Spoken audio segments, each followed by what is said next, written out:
I'm here today with entrepreneur Lesley Logan, a certified Pilates teacher and mindset coach. She is also the founder of the first free online catalog of Pilates exercise tutorials and offers fitness business coaching. Thanks for joining us today, Lesley. Oh, Teresa, thank you for having me. I'm very excited to be here. Yeah, I'm looking forward to this. I know you've connected with thousands of people between your workshops and your trainings, and so I thought maybe that was a good place to start. Um, how do we connect to ourselves in order to better connect with others? Isn't that like I don't know, one of the questions of life? Yeah. What's interesting is like, I didn't even know I wasn't connected to myself. And I think as if you're listening to this and you're like, what does that mean? I didn't actually understand I wasn't connected to myself, but I remember just like not feeling like I belonged and really like being a friendly person and having friends and people around, but not really feeling like that was where I needed to be. When I looked at my future, I was like, this isn't it. This isn't it. I kept chasing like this feeling of like belonging.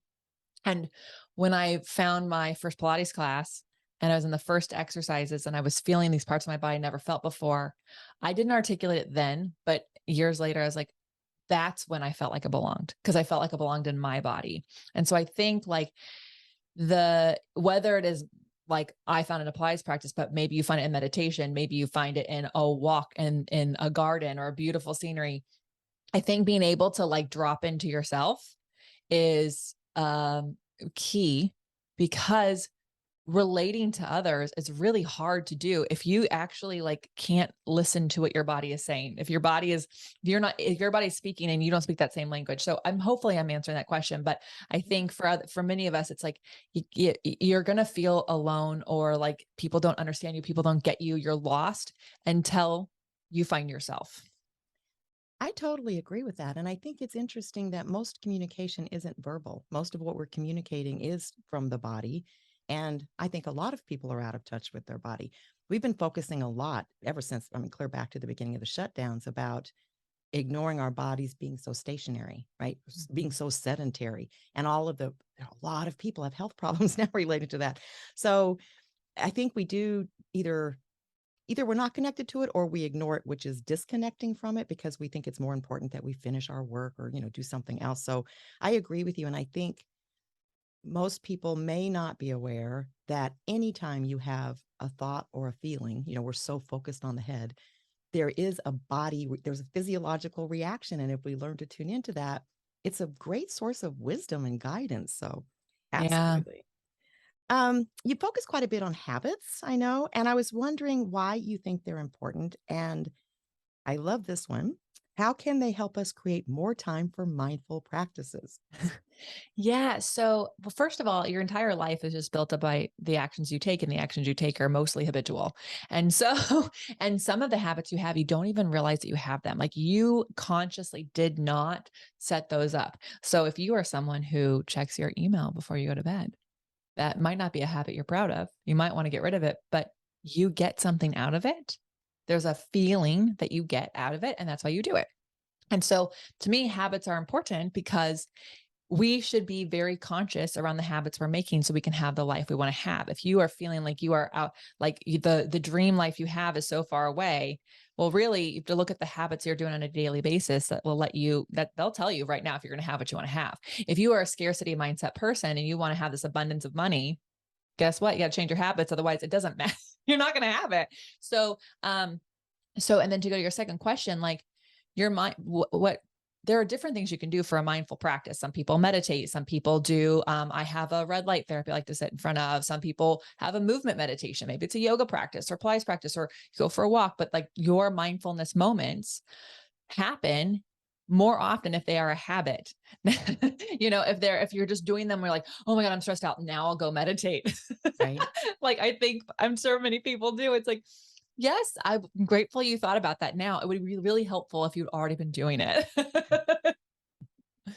No, and it's true. Um, in a lot of our trainings, I have to explain the time to do a meditation is not as soon as your stress level is spiked, right? Because then it's very hard to calm down and focus. It is building that habit so that it's automatic.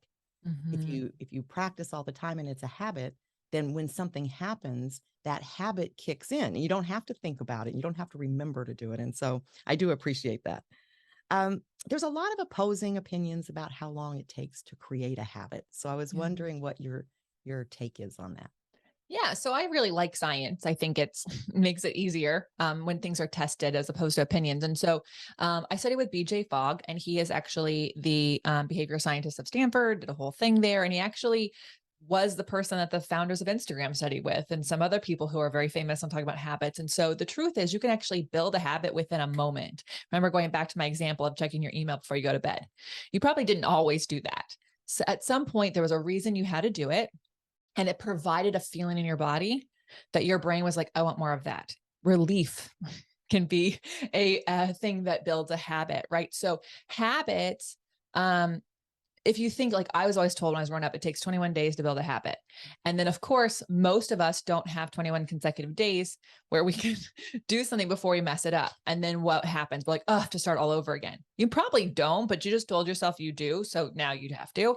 But the truth is that, like, imagine if you could have a habit that you built on a different way, and I'll teach it that way in a second. And then you could go on vacation, you could do a mini version of that habit, or not do that habit at all, but know that as soon as you get home, you could actually start that habit up right back where you left it off, because it doesn't take repetition. And you can even think about it through the pandemic that we were in, right? When there was the time when we were masked and everyone was doing it. How often did you remember your mask though? Guess what? Even though I wore mine, I believed in wearing mine, I would get to the store and I'm like, oh, I forgot in the car and I have to go back. Why? Because we didn't actually like wearing them. So because we didn't like wearing them, even though we had the habit, the repetition of doing it, we didn't want to do it. So therefore it didn't stick. But if you actually take time to go, okay, what do I want to do? And then, so you have to want to do the habit. That's important. And then two, you have to have the ability to do the habit. So maybe if your habit is running a marathon, if you've never ran before, we're not going to build a habit of running every day if we go out to run 7 miles or a mile. Maybe you have to make a habit of just putting the running shoes on. And then the third part is that feeling I talked about. We have to feel good about it. We have to celebrate it. And maybe that's high-fiving yourself. If you've got a kid, maybe it's high-fiving your kids, teaching them how to celebrate. Maybe it's putting on some good music and dance. But in the moment, it has to be a celebration of some kind that works for you. Cannot be a reward later on in the week. That's too far away. And you can build a habit in a moment or in a few days. That makes sense. I mean, you're getting a hit of dopamine if you feel good about it, right? So again, your body's working with you. Yeah. And I yeah, mean, and I have studied BJ Fogg quite a while back, and I loved his tiny habits too. Where mhm. it's like, okay, then floss one tooth to start. So it just Yeah. breaks it down. It doesn't have to be this overwhelming change, right? Start Yeah. small. That's Yeah. great. And I love it too. And it's like, for the perfectionist in the room, like, I know it's going to be hard for you to celebrate flossing one tooth as he suggested, or just putting on the running shoes. But ask yourself if going over and beyond what you are capable of is actually working for you. It's not. Well, along these same lines, what's your strategy for breaking a habit that is no longer serving us? Yeah, so this is really cool. When I first stumbled upon BJ's version of doing this, I was like, oh, well, that's so interesting. So first of all, we have to tell ourselves it's not about breaking a habit, it's about unraveling one. So going back to, like, your mindfulness practice that you may or may not have yet, there's a there are a series of things that you are doing automatically. There are prompts that are happening on a daily basis. My dogs hear a door open, they get up and go out to that door because they're like, oh, maybe I'm going out for a walk right now, right? There's a prompt. And so we have to do with a habit that we no longer want.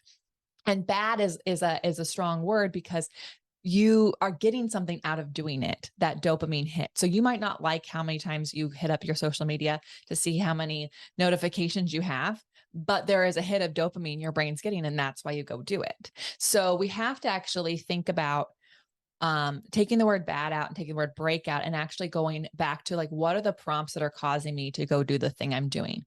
Is it that you have your phone next to your bed, so when you wake up, you grab your phone? Can we put your phone outside your room? So that's what I do. My phone is connected in the living room, closest to my running shoes. So I can't even grab my phone till I'm going out the door in the morning. That 20 minutes of not grabbing my phone instinctually allows me to have a more mindful morning, to get out the door so I can see the sunrise before I check my phone. Right before that. So we want to figure out what's the prompt? What's the thing that's starting the habit that you have? And then instead of just taking that away, how can we replace it? So instead of having my phone by my bed at night, I have a book by my bed. So I'm not craving to go check my phone because I could just get up and go around the corner, right? Instead, I have something to do. So I don't have this vacuum, right? If you think about, you go on a diet, you're like, I'm not going to eat sugar for 3 days. What happens on day 4? You eat all the sugar because you like took a vacuum away. But if you give it something else, if you give yourself something else in place of that, you can really start to unravel that and have more success in that way. Excellent. Well, I know you didn't start out with entrepreneurship as your career goal. So, what prompted your change in trajectory? Oh, yeah. Thank you. Gosh, I really thought I was going to work in retail and sell jewelry for my whole life. Like, I really loved selling accessories. There's something about making sure people have a really cool purse to go with the outfit that they love. Right. And, but because I had discovered Pilates, I got really excited about it and I wanted to do it more often. Again, something that made me feel good. So I created this massive habit around it. And then I started teaching it and I got so busy teaching it, I had to leave my secure full-time job working for someone. And then all of a sudden I found myself in this, like, I'm working for myself space. And I didn't even know that was being an entrepreneur. I thought, oh, well, some people just work for themselves. But there's this interesting thing when you have bills to pay and you live in a and you're on your own, you start to have to figure out how do you do this? And you know what's so great? We're on a podcast right now. I didn't have money for a coach or a guide or somebody like that in my life. I didn't even know that existed, to be completely honest. And I thought I had a mentor in Pilates, but they weren't helping me in my business. So podcasts about business were like really what helped me, one, identify that I was an entrepreneur, and two, give me ideas around what it is that I could do. And so then I just kept like taking these little tiny actions. And then, back in 2017, it's about 9 years after I'd started teaching, my husband, who worked for startups, he's like, oh, we can make this idea and do this with it. We can do this with it. And all of a sudden, that word scale that I'd heard that I couldn't figure out how to scale because I'm one person became a possibility. And so then before the pandemic happened, I was already putting these things in place. And it's one of those interesting things where preparation meets opportunity. Now, because everybody went online, the online things already built were already set in place. So that's kind of how I got into it. And now I'm proud entrepreneur flag. I love it. I love everything about business. I get so excited helping people. And I think if that's something that's in you that you can work with and your body is okay with that, like you don't feel scared every single day about where the money is going to come from, you should go all in. Absolutely. And you have a fitness business coaching mastermind group. And is that what Yeah. it's about? Is it for people trying to, well, tell me what Yeah. it's about. Yeah. No, you're on the right track. So that's something that's so interesting. So I I didn't know what I didn't know, right? And so like if you're listening to this and you are maybe you are wanting to teach something about mindfulness, I didn't know that so many people weren't successful doing it. I didn't know that until I got into it. Otherwise, I wouldn't have quit my job because I would have had been told this things that were fear based. But I had Right. gotten so busy, and then I was hearing all these people who I thought they were better teachers than me, and they didn't have clients. And I'm like, how do I have clients? Like, talk about like I was like, I'm brand new. How come I have more clients than you? What is the difference here? And so I started really observing what the problem was. And then I wanted to solve that problem. And so what ended up happening is I took my business, because I had a business degree that I wasn't using in my retail world. And then I had my experience in retail and sales and in management and buying. And I put those together and I used those to just create offerings that could solve a problem I saw. And so this is like the best, like the best thing to start is like that. And then that turned into people calling me outside of those things where I was teaching. I was like, okay, well, there's got to be, because like this is my day off and you're bothering me about something that you should ask me about in the thing. So then I was like, well, how do I create a space that allow people to ask questions at any time? And so that's when we started a fitness business mastermind group called Agency. And it's called that because I really like to call things how I want people to feel. I want them to be reminded that they have agency. We all have agency within us to be the person we want to be, to take the actions we want to take. We just have to know that. And so now we're almost at 5 years with this group. We've had some of our members for 5 years because they just keep up leveling. My husband and I keep up leveling and with what we're doing. And what I love about it is there's a ton of strategy, of course, because there's no one way to do a business. There's no one way to do a podcast. There's no one way to meditate. There's many ways, right? But once you're aware of what your goals are and how you want to do them, then it's a lot of it's a mindset. And so that's kind of what has really like led me down to mindfulness practices that could work, habits. That's why I ended up studying with BJ Fogg. Like, how do I help people get out of their own way so that they can use the strategies we're giving them? And it is usually us getting in our own way. That's for sure. Is there a place where people can go if they want to learn more about that group? Oh yeah. profitablepilates.com/agency. So profitablepilates.com/agency. That's where you go. You can see how we coach people. You can get on a phone call with my team and you can find out for the right person for you. Well, excellent. Now, let's go back to the Pilates because you launched an online Pilates tutorial Mhm. exercises. And I guess two questions about that. For anyone who doesn't know, I think most people know what Pilates is, but maybe we should describe what Pilates is, and then what's the tutorial? What are the tutorials for? Yeah. So I love this. So first of all, if you like, I feel like Pilates is a movement meditation more so than like anything else, because how you are on your mat is how you do anything. Just like how you react to distractions in a meditation practice or a mindfulness practice. That's how you react to a lot of things. Just so you, right. So I really like to use Pilates to help people be aware of like, how are they in their body that day? Because when you do Pilates, it's very different than weight training. I'm not knocking that because I do lift weights, but I can be thinking about all the things I need to do in my workload that day while I'm doing squats. But when I'm doing a Pilates mat practice, I have to be thinking about what's moving where. So am I moving my arms from my back? Because if I'm not, it's going to feel really easy. It's going to probably, or I'm going to feel it in my shoulders and my neck. Am I squeezing my legs together with all of my muscles, or just my hip flexors that are working? So I'm really having to be mindful of where all the movements are coming from in the practice in each exercise. Also, how I react to the exercises from the teacher, how my members react to the exercise I'm suggesting is going to tell you a lot about how you're going to react to people challenging you that day. Are you like, oh, I can't do that, but I can do this? Or are you like, oh, here's another thing I can't do? So you just start to get really aware of how you're showing up, not just in your body, but in the world in that moment, that can really give you a heads up like, hey, maybe today is not the day that I go to this birthday party. Maybe I just send a gift and take some time for myself because clearly I need something more than just this. And so I really love it. But what Pilates is specifically is a strength-based workout.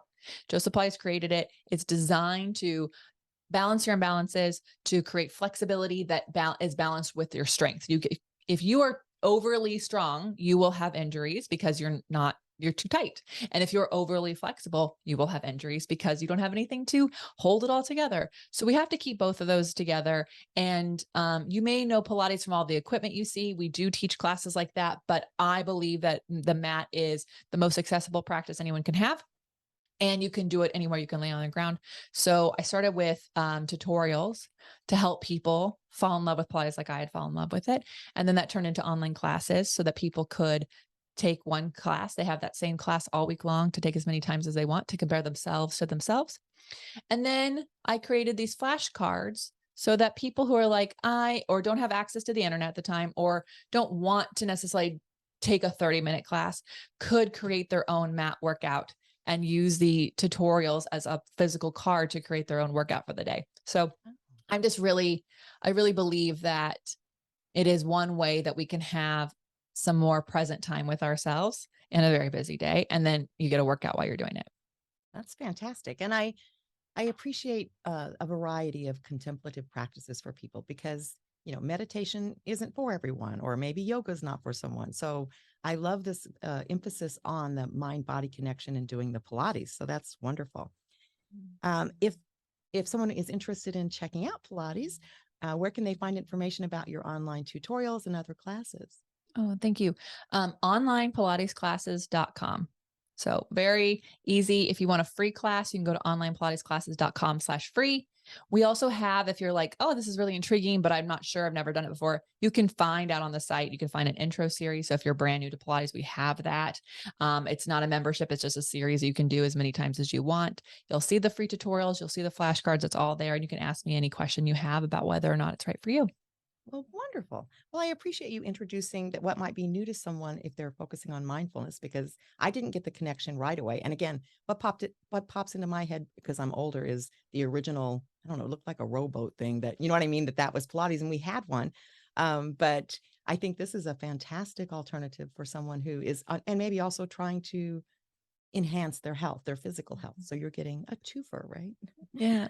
All right. Well, lovely. I just want to thank you so much again for joining us today. It's been very delightful. And I hope people check out both your mastermind and your Pilates classes. And thank you. Oh, thank you so much for having me, Teresa. Until next time, I encourage you to meditate daily and be mindful in all of your everyday activities. Simply bring your full awareness to the present moment to build your mindfulness skills, paying attention to every detail of what you're doing, from washing dishes to work tasks to taking a walk. Your mind will wander, and that's normal. Each time you notice it has wandered, that's mindfulness. Consider how wonderful the world could be if everyone was mindful. You can help make that happen. It all starts with a mindful moment. This podcast is part of the Airwave Media Podcast Network. Visit airwavemedia.com to listen and subscribe to other great shows like the Daily Meditation Podcast, Everything Everywhere, and Movie Therapy. We deeply appreciate your support at patreon.com/amindfulmoment. Please be sure to subscribe to A Mindful Moment and follow us on Instagram at A Mindful Moment Podcast. Visit our website, amindfulmoment.com, to access podcasts, scripts, and book recommendations. A Mindful Moment is written and hosted by Teresa McKee and/or Melissa Sims. The Spanish version is translated and hosted by Paola Tile. Intro music, Retreat by Jason Farnham. Outro music, Morning Stroll by Josh Kirsch, Media Right Productions. Thank you for tuning in. This podcast is produced by Work to Live Productions.